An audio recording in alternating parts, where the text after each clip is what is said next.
Salut la famille, j'espère que tout le monde va bien. Bon bah ça fait longtemps que je suis pas revenu sur YouTube, donc entre temps j'ai changé de voiture.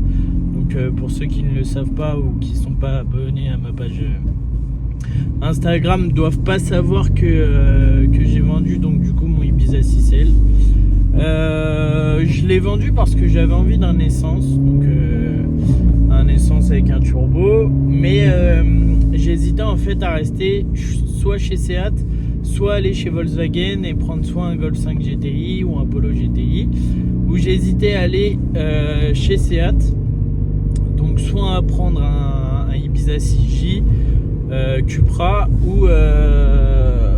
ou après j'hésitais sur autre chose, mais les prix c'était totalement différent. Je voulais un Leon 5F Cupra, mais bon, c'était pas du tout dans mon budget. On va même dire que c'était vraiment au-delà de mon budget.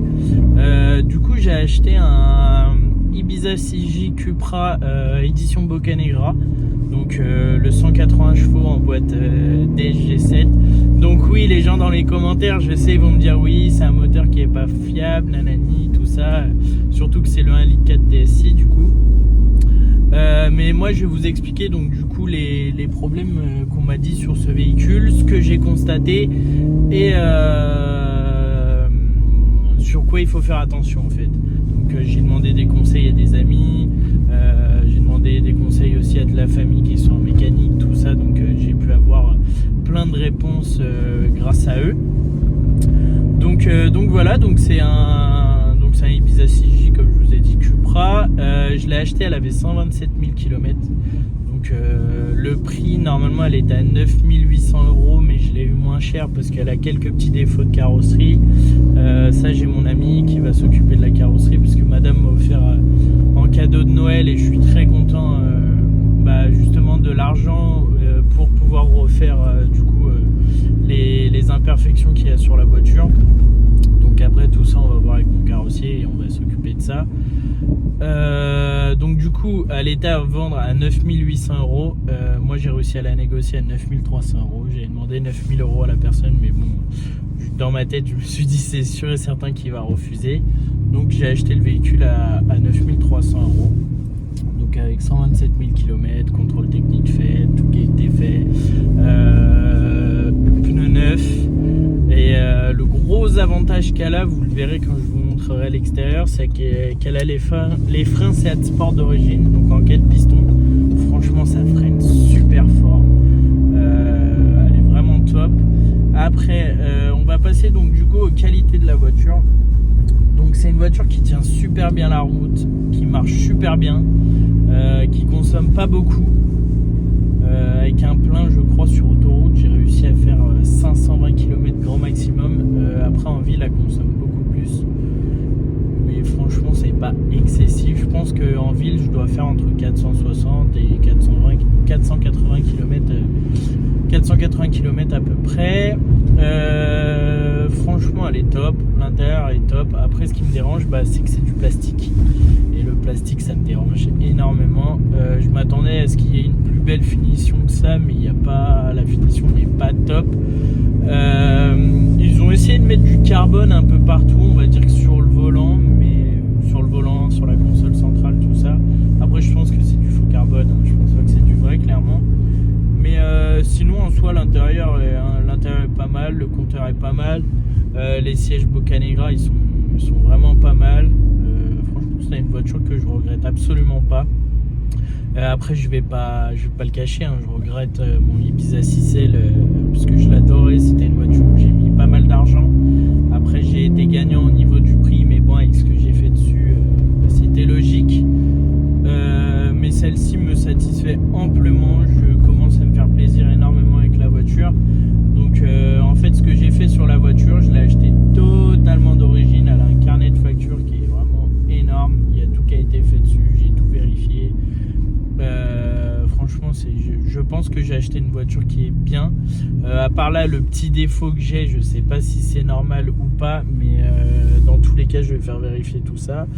Elle a bouffé un peu d'huile. Je suis parti à la montagne, j'ai fait à peu près 1200 km, tout ça. Je vérifiais le niveau à peu près tous les 2-3 jours. Donc j'étais pas au mini non plus, mais je perdais un tout petit peu d'huile. Et là, depuis que je suis reparti de la montagne, je suis rentré, j'avais pas vérifié les niveaux. Et hier, j'ai vérifié, en fait, j'étais au mini. Et je me suis dit, ah, c'est bizarre qu'elle consomme autant d'huile quand même. Donc j'ai regardé sur les forums, ils disent qu'elle consomme 1 litre tous les 1000 km. Donc moi, ça me paraît un peu bizarre. Donc du coup, je vais me renseigner sur tout ça. Et pour ceux qui ont des Ibiza Cupra et qui ont le même problème, on pourra se tenir au courant ou s'envoyer des messages. Et je pourrais vous expliquer c'est quoi le problème. Je sais qu'il y a plusieurs choses, mais voilà, après peut-être que c'est normal sur ce moteur là, peut-être que c'est pas normal, j'en sais rien du tout. Là en tout cas j'ai refait les niveaux hier, j'ai roulé hier, là je roule aujourd'hui. J'ai vérifié avant de repartir aujourd'hui, elle n'a pas consommé d'huile, ça c'est déjà bien, après on verra. Mais franchement elle est bien, le passage de rapport avec la boîte DSG il est top. Franchement elle est cool, c'est une bonne petite voiture, comme je vous ai dit ça tient super bien la route. C'est vraiment cool, je regrette pas mon achat. Au début je voulais vraiment aller sur un Golf 5 GTI, mais au final j'en ai essayé un et j'ai pas du tout aimé la conduite. J'ai pas aimé la façon dont on est assis dedans, j'ai pas aimé la conduire en fait, alors que celle-ci j'ai vraiment bien kiffé la conduire. Et franchement c'est un plaisir, ça tient super bien la route, ça freine, c'est vraiment top.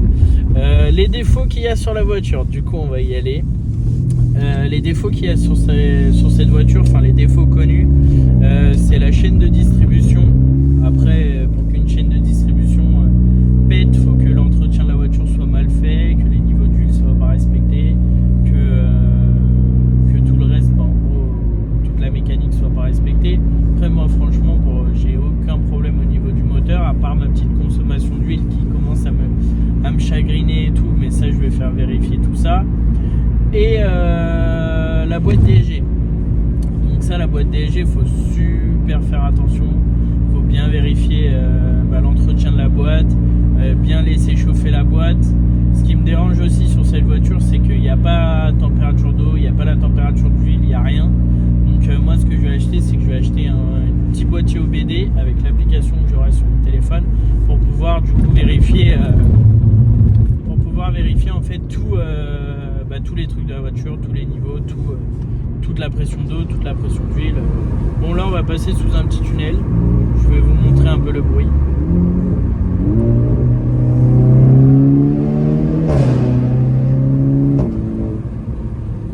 Donc voilà, c'était le petit kiff. Du coup je vais vous passer à l'explication. Donc ce que j'ai fait sur la voiture moi personnellement. Donc elle n'a pas de reprogrammation, je ne sais pas si je ferai une reprogrammation parce qu'avec les petits échos que j'ai entendus sur le moteur, du coup ça m'a un peu refroidi. Je verrai peut-être par la suite, on verra, mais pour le moment c'est pas du tout prévu. Franchement les 180 chevaux ça marche très très bien, je suis amplement satisfait avec la voiture. J'ai fait donc modification au niveau de la ligne.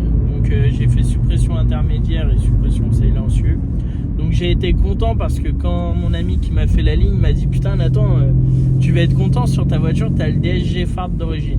Donc en gros le DSG Fart sur la voiture, c'est je peux vous expliquer, c'est en fait quand on est en boîte séquentielle au passage de rapport aux palettes, quand on accélère et que le turbo commence à charger et qu'on passe le rapport, on a une détonation. Donc ça en gros c'est le DSG Fart.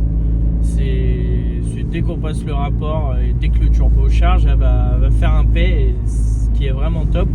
Après elle n'a pas de pop and bang parce que déjà j'en voulais pas, et de toute façon pour avoir ça il faut faire une carto. Mais elle a des petits retours à la décélération quand la ligne est froide. Quand la ligne est froide, elle pète dans tous les sens, et même quand la ligne est chaude, mais plus que quand elle est froide. Voilà. Après en termes de modification, qu'est-ce que j'ai fait d'autre? J'ai fait donc du coup j'ai changé les feux arrière, j'ai mis des Tectan. La raison qui fait que j'ai changé les feux, c'est que j'en avais un à gauche du coup qui a été fissuré. Donc c'est ça qui a fait aussi que j'ai changé les phares. Et qu'est-ce que j'ai fait d'autre dessus de récent? Ah oui, j'ai réparé un de mes xénons parce qu'en fait je me suis rendu compte que j'avais une fissure au niveau d'un de mes xénons. Bon, on va se refaire un petit plaisir. Et du coup en fait je me suis rendu compte Et j'ai tout démonté hier parce qu'en fait j'avais un Xénon qui ne fonctionnait plus du tout. Donc je me suis dit oh c'est le ballast, tout ça, j'avais pensé à ça. Et il y a des gens ils m'ont dit non, peut-être que ça peut être le système Big Xénon. Donc ça je vous explique, le prix c'est un truc de malade. Franchement je ne saurais pas vous dire exactement le prix que c'est, mais c'est vraiment un truc de malade. Je me suis dit si je change ça, ça va être une galère.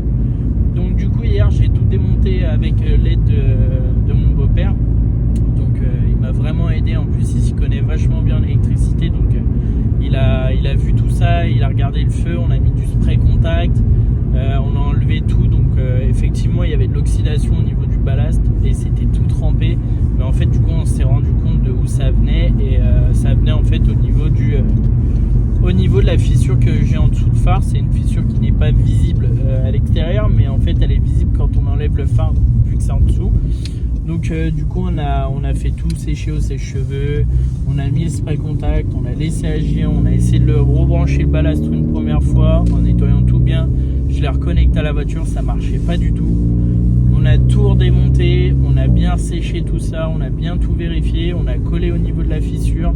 J'ai remis le ballage, je l'ai bien enfoncé correctement avec le joint, pourtant le joint était nickel.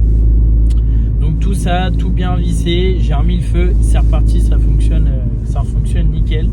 Donc au moins j'avais pu tester entre les deux phares et avec les deux ballasts différents pour voir le problème. Et effectivement je sais que si ça reclaque c'est le ballast, ça c'est sûr. Et normalement ça devrait plus claquer vu qu'on a refait la fissure qu'il y avait. Mais après il y avait clairement de l'humidité qui rentrait dedans, limite il y avait Nemo dans le phare. Donc du coup là maintenant il n'y a plus rien. Mais en soi voilà, c'est une bonne petite voiture. La boîte DSG est vraiment super réactive dessus. Le passage de rapport aux palettes il est top. Il y a un petit truc qui me chagrine, ce qui paraît c'est normal sur toutes les Cupra, c'est que le passage de la 2 à la 3 est super long. On va dire que chaque rapport ça passe entre 2 et 2000 à peu près, tous les autres rapports, mais le passage de la 2 et la 3 passe entre 2005 et 3000. Mais bon après ça c'est pas dérangeant, mais moi je me suis posé la question si c'était normal ou pas. Mais franchement voilà, moi je la conseille vivement pour les gens qui en veulent une. Après faut s'y connaître un peu en mécanique. Moi je vous avoue que je m'y connais vraiment très légèrement, mais j'ai des amis qui s'y connaissent très bien, donc du coup l'entretien est vraiment suivi par eux. Il y a une vidange qui a été faite avant la vente. J'ai l'étiquette comme quoi elle a été faite, j'ai la facture, tout ça. Mais bon, je sais qu'au mois de février, je vais quand même en refaire une pour être sûr, parce que j'aime bien tout vérifier, j'aime bien que tout soit nickel. Donc voilà, qu'est-ce que j'ai à vous dire d'autre sur la voiture ? Pour les gens qui veulent savoir en quel pneu je suis en Pilote Sport 4, donc Michelin Pilote Sport 4. Franchement ça tient super bien la route et je suis vraiment pas déçu. Après voilà, donc du coup je vais passer à la présentation extérieure de la voiture et je vais vous montrer à peu près à quoi elle ressemble, tous les défauts qu'il y a sur la voiture, comme ça je ne vous cache rien. Et après je pourrais vous refaire une vidéo de la voiture quand j'aurai fait les différentes choses dessus. Et voilà, donc là on va passer à la présentation extérieure et je vais vous montrer aussi l'intérieur. Je suis désolé, l'intérieur n'est pas très clean, mais avec le temps qu'on a, même là je vous fais la vidéo mais il fait pas beau du tout, donc j'espère que je vais pas prendre la pluie. Mais je voulais faire absolument cette vidéo pour vous présenter la voiture et vous montrer à quoi elle ressemble et ce que je vais faire dessus. Après je vous dirai pas tout exactement sur ce qui va être fait dessus, mais je vais essayer de rentrer au maximum dans les détails. Donc alors voilà la famille, maintenant on se retrouve donc du coup devant la voiture. Donc voici mon Ibiza 6J Cupra, donc finition Boccanegra comme je vous ai dit, donc du coup dû à la bouche noire de la voiture, les rétros noirs et le petit logo Boccanegra qui est derrière. Donc elle est de 2010. Donc voilà, donc comme je vous expliquais, en fait dessus ce que j'ai Ce que j'ai d'origine, bon, on va pas le voir hein, comme par hasard. C'est les freins Seat Sport 4 pistons, donc avec les pneus Michelin Pilot Sport 4. Franchement, ça tient super bien la route. Je suis vraiment désolé, la voiture n'est pas propre du tout. J'ai pas eu le temps d'aller la laver, puis comme vous pouvez le voir avec le temps, la pluie, tout ça, bah ça sert un peu à rien. Donc là, c'est bon, vous allez pouvoir le voir. Donc c'est bien des freins Seat Sport d'origine. Donc voilà, en soi les jantes sont en bon état, je vais les refaire. Je vous dis pas la couleur parce que justement je vais garder un peu le suspense. Mais en tout cas je peux vous dire qu'elles seront pas noires. J'ai pas envie que ça fasse noir, j'ai pas envie qu'elles soient noires, donc elles seront d'une autre couleur. Ce que j'adore sur ce véhicule c'est les feux. Les phares comme ça fond noir, bah, c'est ceux de la finition Boccanegra aussi, ils sont magnifiques. Donc après moi j'ai mis les feux de jour façon US, après ils sont allumés que quand il y a le contact. Le problème que j'avais au niveau du xénon, donc du coup c'est ce xénon là, j'ai une fissure en fait en dessous le xénon. Et du coup bah, j'avais de l'eau qui rentrait là, enfin, franchement il y avait de l'humidité partout, j'avais des gouttes ici. Et du coup bah, on a résolu le problème. Donc on va voir par la suite si la colle tient. Mais normalement il n'y a pas de raison pour que ça tienne pas. Donc je vais vous montrer un peu les différents défauts que j'ai sur la voiture. Là vous pouvez le voir déjà. Donc là j'ai un petit éclat de vernis sur la voiture. Donc ça je vais voir avec mon ami carrossier pour qu'il puisse essayer de rectifier ça et de le refaire correctement, parce qu'en fait le vernis s'écaille. À ce qui paraît c'est un peu le défaut sur cette peinture là. Donc voilà, c'est pas très grave, mais moi franchement qui suis maniaque ça me dérange. Après à l'arrière c'est des freins basiques, donc c'est des petits étriers, mais franchement ça freine bien. Après on va dire qu'il y a quand même les freins avant qui aident vachement. Après ce que j'aime beaucoup sur la voiture du coup c'est la petite sortie d'échappement comme ça là, j'adore ça, c'est magnifique. Donc moi comme vous pouvez voir j'ai fait modification de la ligne. Normalement vous avez les deux petits embouts là, je sais pas si vous voyez qui sortent. Et moi en fait j'ai fait une ligne complète avec qu'un embout. Je trouve ça plus joli, puis ça se marie bien en fait avec l'espèce de petit triangle qui est vraiment super sympa. Après une autre modification que j'ai fait, donc du coup c'est les dectanes. Là le rendu est dégueulasse parce que du coup je sais pas ce que ça fait, mais en fait ça vous fait des petits trucs là et le rendu n'est pas du tout pareil avec le téléphone qu'en vrai. Mais franchement ils sont vraiment magnifiques et ça se marie vraiment trop bien avec la voiture. Et j'adore le résultat. Donc du coup ce que je vous ai expliqué qui fait partie de la finition Boccanegra, donc du coup c'est l'écriture Boccanegra qui est inscrite directement dessus. C'est noir de base, c'est pas moi qui l'ai fait, c'est noir de base. Les logos je vais pas les peindre parce que j'ai pas envie, j'ai envie que ça reste comme ça. J'ai envie qu'elle reste quand même dans l'esprit un peu d'origine, on va dire. Voilà, après quelque chose que je vous ai pas expliqué, il y a eu une extension de béquet donc du coup qui a été posée dessus. Donc en gros ça lui rajoute un effet un peu plus sportif et je trouve ça cool. Parce qu'en soi si l'extension de béquet n'est pas là, ça vous fait que ça quoi. Donc pour moi sur une sportive, vaut mieux avoir une extension de béquet, ça fait déjà plus joli. Et puis vu qu'il est noir, ça se marie super bien avec la voiture. Maintenant je vais vous montrer le résultat de comment elle a été posée. Je pense que vous allez rigoler dans les commentaires. Alors ça a été posé à la colle à pare-brise. Mais regardez-moi ce désastre. Je sais pas si vous le voyez, ça a été vraiment posé, mais je sais pas comment, mais c'est vraiment dégueulasse. Regardez là, il y a une bulle, enfin c'est vraiment horrible. Même là il y a encore une bulle. Après moi je vous ai dit, je vous cache rien du tout. Mais en tout cas moi je vais voir aussi par la suite, c'est pas très grave parce que ça se voit pas. Mais par la suite je vais redécoller l'extension, refaire tout nickel. Je vais demander aussi à mon ami du coup pour qu'il refasse le béquet complètement, pour pouvoir recoller tout ça propre et pas voir excusez-moi cette horreur. Donc voilà, mais ça m'a chagriné aussi quand je l'ai vu parce que j'ai vraiment tout bien vérifié sur la voiture et ça m'a aussi dérangé. Mais sinon en soi elle est sublime, enfin j'adore cette voiture. Elle est vraiment magnifique. Après l'autre défaut que j'ai sur la voiture c'est ici. Donc ici elle a un éclat, elle a un éclat. Là elle a un éclat aussi, là c'est le plus gros. Donc du coup c'est cette partie là que mon carrossier va faire. Je sais pas ce que la personne a fait, si elle s'est pris un coup de porc ou si elle se l'est fait rayer ou si je sais pas. Elle a aussi une petite éraflure au niveau du rétro, donc ça sera rectifié aussi par la suite. Là il y a un petit éclat aussi, mais sinon en soi voilà. Je vais changer les clignotants ici parce que les deux ils prennent l'eau, donc je vais mettre des dynamiques, ça je peux vous le dire. Je vais mettre des clignotants dynamiques et virer ça parce que ils doivent être oxydés, il y a de l'eau à la mort dedans, donc ils vont virer. Après sur la partie avant, donc au niveau du pare-choc, comme ça vous pouvez voir excusez-moi, vous pouvez voir qu'il est nickel, mais en fait pas du tout. Je vais pas vous montrer le dessous parce que ça sert à rien, mais en fait j'ai l'impression que les gens ils font du rallye avec les voitures sur les dodanes, et en fait tout le dessous du pare-choc, donc tout en dessous du pare-choc, il est rayé, mais un truc de malade. Ça a même commencé à attaquer, il y a une petite patte qui est cassée. Enfin, les propriétaires d'avant n'ont pas fait attention du tout avec la voiture. Donc avant moi, je pense que vous voulez le savoir, avant moi cette voiture a eu 2 propriétaires.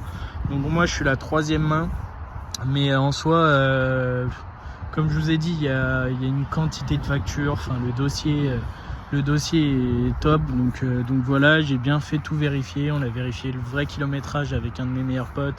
Enfin on a vraiment tout vérifié aux petits oignons pour être sûr que j'achète pas une saucisse, hein, parce que maintenant les gens se font avoir. Et voilà, j'ai demandé à avoir le rapport Histovec, j'ai tout vérifié sur la voiture. Mais franchement je la regrette, vachement. Je la regrette pas en fait, j'adore cette voiture, et comme je vous ai dit, j'arrive vraiment à me satisfaire avec celle-ci, même si l'autre me manque. Celle-ci fait largement l'affaire, et je pense que je vais faire un projet aussi sympa que sur l'autre.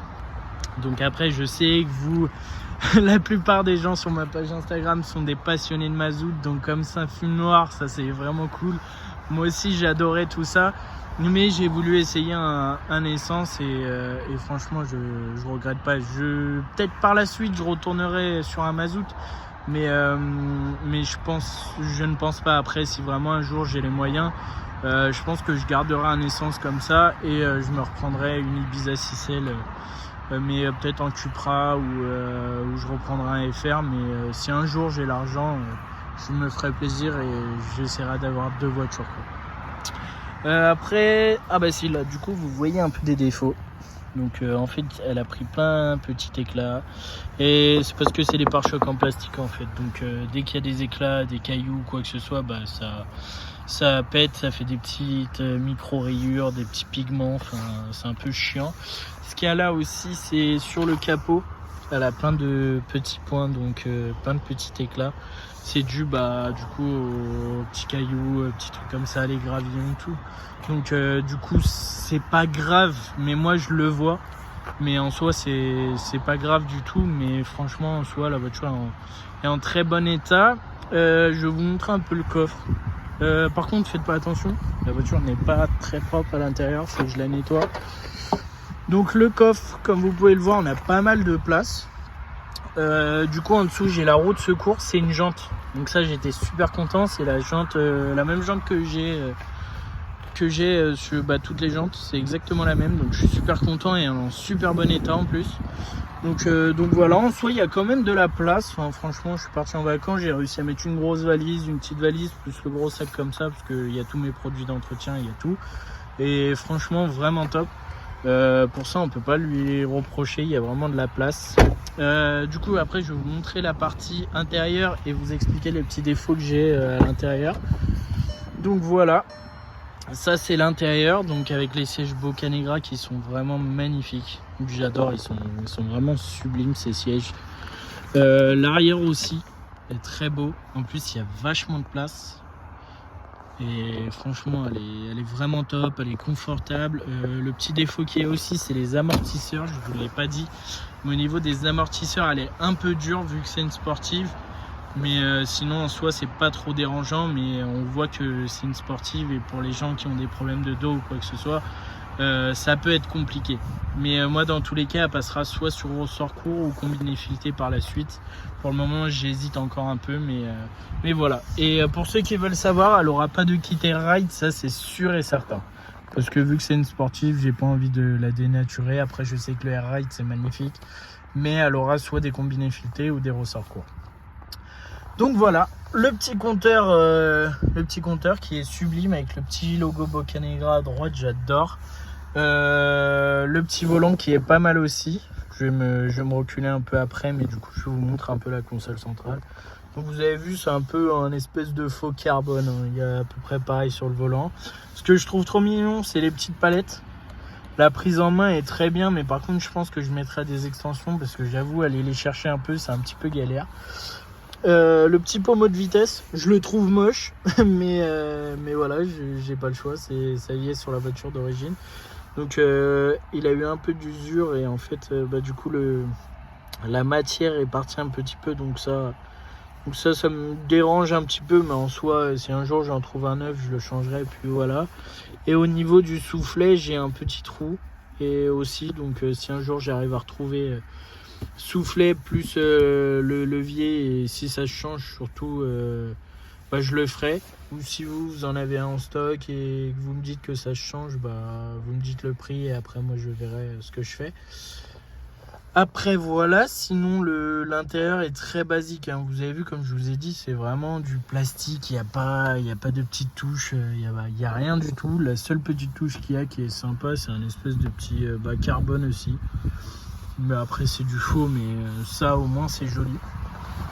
Après le volant est très mignon, donc avec le bord plat et tout, puis le petit logo Boccanegra, il est vraiment sympa. J'ai pas les commandes au volant, mais j'ai au moins les commandes là, vous savez, pour voir la consommation, donc du coup instantanée, la jauge à essence, le nombre d'autonomie qui me reste, enfin voilà.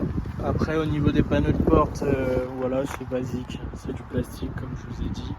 J'ai aussi un défaut aussi au niveau du siège, c'est exactement pareil sur les Ibiza 6L. Sur les Ibiza 6L, la maladie elle est là, et moi je commence à l'avoir, donc je vais peut-être refaire faire les sièges par la suite. Je vais faire réparer ça aussi parce que je sais pas si vous pouvez le voir, je vais éviter de forcer à fond, mais en gros là j'ai un trou, donc entre les deux matières il y a un trou et en fait ça s'affaisse, donc c'est un peu chiant. C'est ça la maladie aussi là-dessus. Et quand j'ai acheté la voiture, il manquait le petit bout là du coup pour les rétros, donc ça je vais essayer d'en trouver un. Je pense que je vais en trouver un directement, mais bon je vais le changer parce que j'avoue que tourner un peu j'étais en train de me tuer les doigts, mais voilà. En soi, sinon la voiture est vraiment clean. Après si j'ai un petit problème au niveau de là, il n'y a que de ce côté là, il y a aussi un petit éclat là, enfin voilà. Mais pour le prix, je pense que j'ai fait une affaire, que je me suis pas fait avoir. Excusez-moi, je suis un peu malade.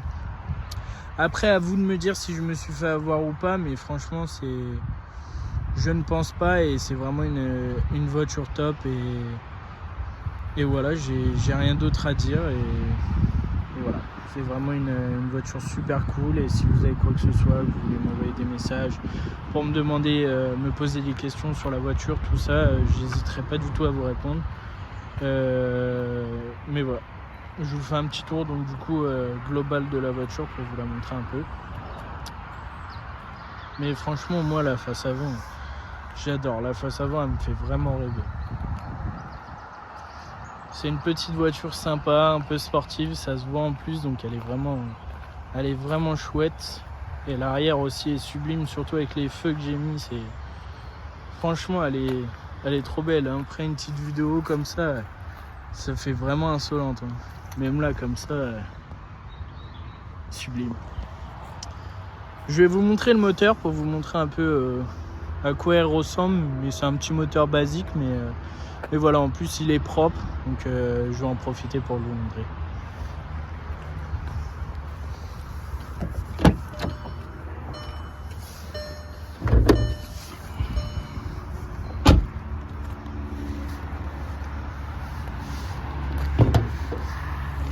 Donc voilà le moteur, le petit 1,4 litre TSI Cupra.